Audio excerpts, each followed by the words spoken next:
Muito bem, este é o Conexão Futura aqui na tela do Futura na TV e também na internet. Acesse o nosso site futura.org.br/Conexão Futura. Aqui você encontra os nossos episódios mais recentes e também os links para acessar nossas novidades nas redes sociais.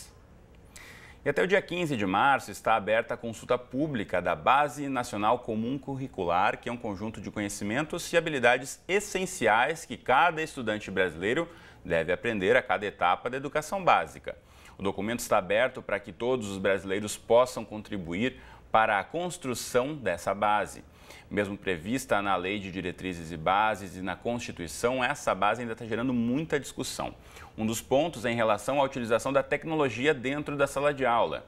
O CDI, que é o Comitê para a Democratização da Informática, é um dos grupos que propõe mudanças no texto. Então, para eles, além de estimular o jovem e o professor a usar a tecnologia em sala de aula, é preciso incentivar o uso mais criativo da tecnologia para os processos de ensino e aprendizagem.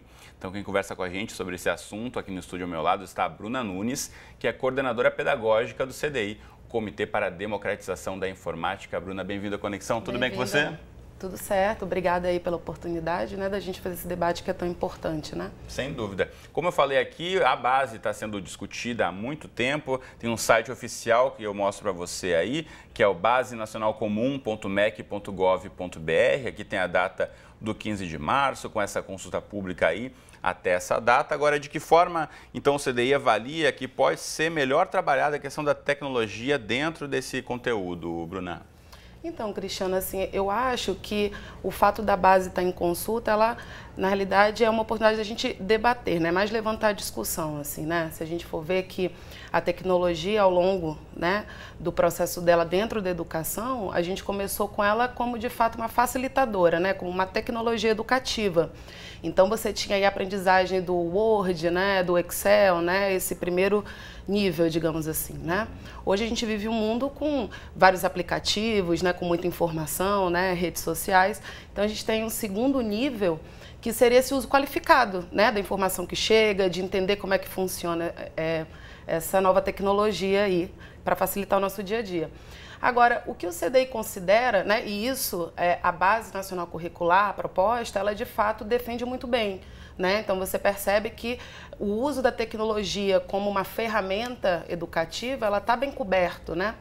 O que a gente apenas sugere é que, se a gente está vislumbrando aí um currículo para daqui a 10 anos, é que a gente considere um terceiro passo, que é a inserção da lógica de programação dentro desse currículo, né? A gente sabe que hoje esse currículo, ele corresponde a 60%, né? Então, as escolas têm uma flexibilidade.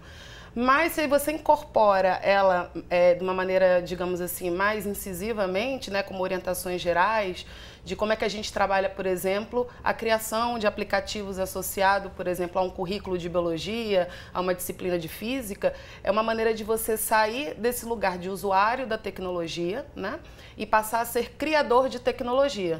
A gente entende que a gente precisa incentivar o empoderamento digital do jovem, e uma das formas de fazer isso também é potencializar, né, essa criatividade dele.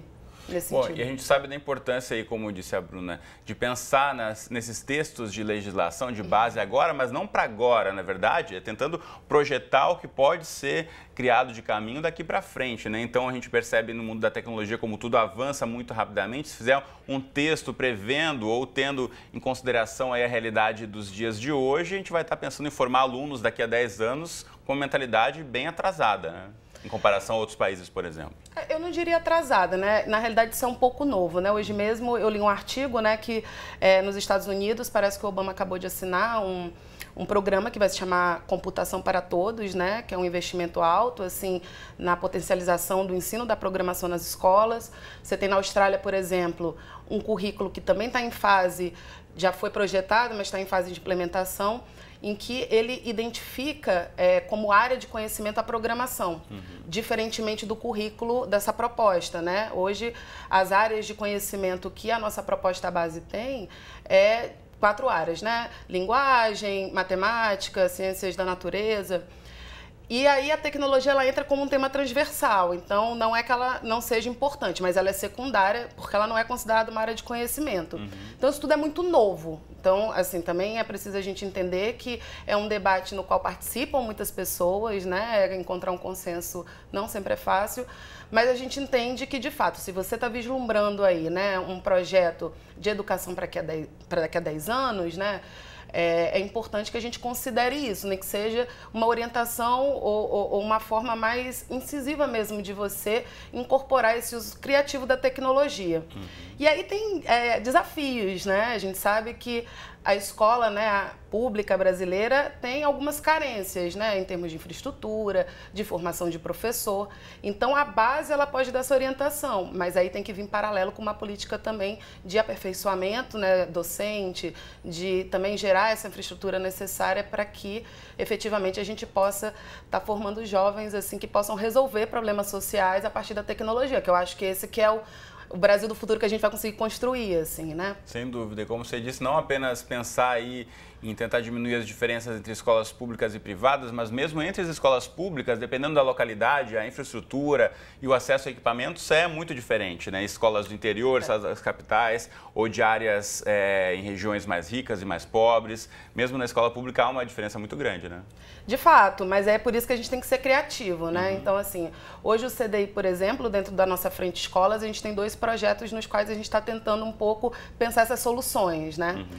Um deles é o Tec Escola, né, que a gente começou... Vamos colocar na tela aqui no site, então, para o pessoal poder visualizar enquanto a Bruna explica. Então, o Tec Escola, que foi uma iniciativa que a gente começou em parceria com a B2W Digital, né, e apoio da Secretaria Estadual de Educação do Rio, no qual a gente está capacitando 150 professores, num primeiro momento, para isso que eu chamei do segundo passo do uso da tecnologia, que é como se incorpora, então, né, essa tecnologia, aí eu não estou falando nem de tecnologias específicas, digamos assim, né, um jogo, um game pedagógico.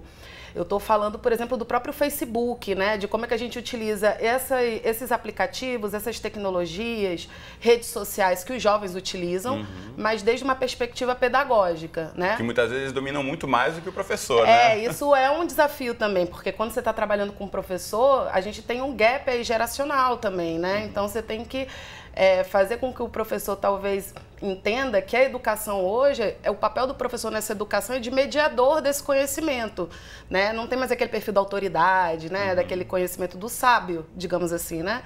Mas o projeto está em curso, a gente vai começar a segunda etapa agora, né, em março. E aí a ideia é que, ao final, o jovem ele possa não só ter essa experiência educativa utilizando a tecnologia como uso, mas que também a gente incentive a criação. E não só por alunos, né, por professores também. Ao final do ano passado, dessa primeira etapa do projeto, a gente fez o que a gente chamou de experiência Tech Lab. Então, a gente convidou esses professores para um dia inteiro, tipo um hackathon de criação de aplicativos, em que eles foram estimulados, né, com apoio de mentores da área de inovação e tecnologia para pensar aplicativos para os desafios da educação. E foi muito legal, assim, né? Ao final, 4 grupos ganharam. A gente teve um júri aí que até o José Pacheco participou, então foi bem interessante, né? Estimular também a capacidade criadora do professor é importante, né? Porque a gente tem que contar com ele. Né? Bom, e também outra iniciativa que a gente tem o site, vamos colocar na tela aí para o pessoal de casa poder acompanhar e a Bruna explicar para a gente também aqui sobre programação, né? E reprogramar para transformar. Então, pois é.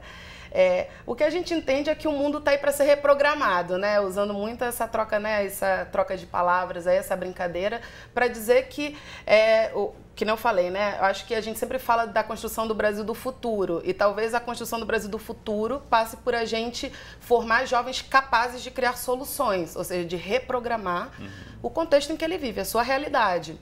E aí o Recoding Escolas, que é esse projeto, é em parceria com a Secretaria Municipal de Educação, né? Já no ensino fundamental, e a ideia é a gente capacitar professores no aprendizado, por exemplo, de plataformas digitais como Scratch, né? Que foi uma plataforma desenvolvida pelo MIT, que você pode fazer jogos, e como é que a gente ajuda o professor a incorporar o currículo dele, ou seja, né, o currículo de biologia, o currículo de matemática, e propor que o jovem aprenda aquele conteúdo criando algo. Então você pode, por exemplo, trabalhar sustentabilidade, sugerindo que os alunos, ao final do período letivo, criem um jogo sobre coleta seletiva solidária, ou um mapa georreferencial sobre os pontos de coleta seletiva. Então, é essa a ideia do Recode, né? Então, atualmente são os 2 projetos que eu diria que seriam um exemplo de como a gente consegue trabalhar a questão da tecnologia a partir, do currículo mínimo, ou até mesmo da Base Nacional Curricular. Muito bacana, então ficam essas provocações, e você que quer saber mais informações, busque o site do CDI, que é cdi.org.br, também está aí na sua tela, o site do Comitê para a Democratização da Informática. Tá certo? Bruna, muito obrigado pela presença, Obrigado é um prazer conversar com você. Foi um prazer. Até mais. Até mais. Bom, na próxima entrada do Conexão, a gente volta aqui para falar sobre os desafios enfrentados pelos estudantes na hora de mudar de escola. Pode ser complicado, né? Ou então quando vai mudar de ciclo, por exemplo, passando do fundamental para o ensino médio. Então, esse é o tema do nosso próximo bate-papo, então não perca essa discussão. A gente volta já já com mais Conexão Futura.